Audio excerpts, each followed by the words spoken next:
السلام علیکم عزیز طلبہ، کیسے ہیں؟ امید ہے آپ سب بالکل ٹھیک ہوں گے۔ آج ہم اپنے ویڈیو لیکچر میں نظم جاوید کے نام سے شعر نمبر 4 اور 5 کا مطالعہ کریں گے۔ شعر نمبر 4 ہے: میں شاخ طاق ہوں، میری غزل ہے میرا ثمر، میرے ثمر سے میں لالا و فام پیدا کر۔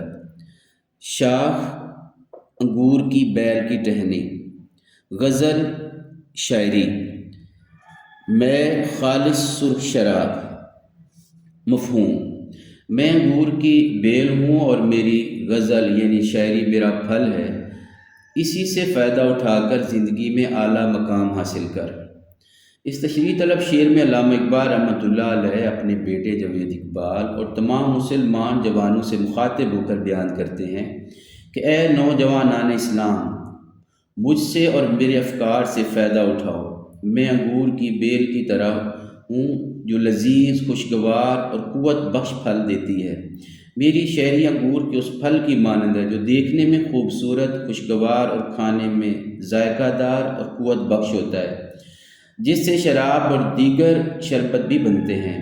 یہ ایک ایسا پھل ہے جو بہت فائدہ مند ہے۔ اس سے مراد یہ ہے کہ علامہ اقبال فرماتے ہیں کہ مجھ سے اور میری شاعری سے فائدہ اٹھائیں، کیونکہ ان کی شاعری اعلیٰ اسلامی اقدار و افکار اور مذہبی، معاشرتی اور سیاسی شعور سے مالا مال ہے۔ علامہ اقبال رحمۃ اللہ علیہ چاہتے ہیں کہ ان کا بیٹا اور تمام مسلمان جوان ان کے افکار کو سمجھیں۔ انہوں نے اپنے کلام میں جو اسرار و رموز بیان کیے ہیں ان پر غور و فکر کر کے عمل کریں، دنیا میں اعلیٰ مقام و مرتبہ حاصل کریں، جو ایک سچے مسلمان کے شایان شان ہے۔ مسلمان نوجوان امت مسلمہ کی ترقی اور ترویج کے لیے کوشاں ہو۔ علامہ اقبال رحمۃ اللہ علیہ فرماتے ہیں کہ اللہ تعالیٰ مسلمان نوجوانوں اور ان کی سمجھ بوجھ، دانائی، حکمت اور مسلم امت کی ترقی کی تڑپ پیدا کر دے۔ آپ فرماتے ہیں کہ جوانوں کو سوز جگر بخش دے، میرا عشق میری نظر بخش دے۔ ایک اور مقام پر علامہ اقبال رحمۃ اللہ علیہ فرماتے ہیں کہ جوانوں کو میری آہو سحر دے، پھر ان شہین بچوں کو بالو پر دے۔ شعر نمبر 5: میرا طریق امیری نہیں فقیری ہے، خود ہی نہ بیچ غریبی میں نام پیدا کر۔ طریق طور طریقہ، فقیری درویشی، امیری امیرانہ بادشاہوں جیسا، خودی خودداری ضمیر۔ مفہوم: میرا زندگی گزارنے کا طریقہ امیرانہ نہیں فقیرانہ ہے۔ امیری کے لیے اپنی خودداری کو مت بیچنا، بلکہ غریبی میں نام پیدا کرنا۔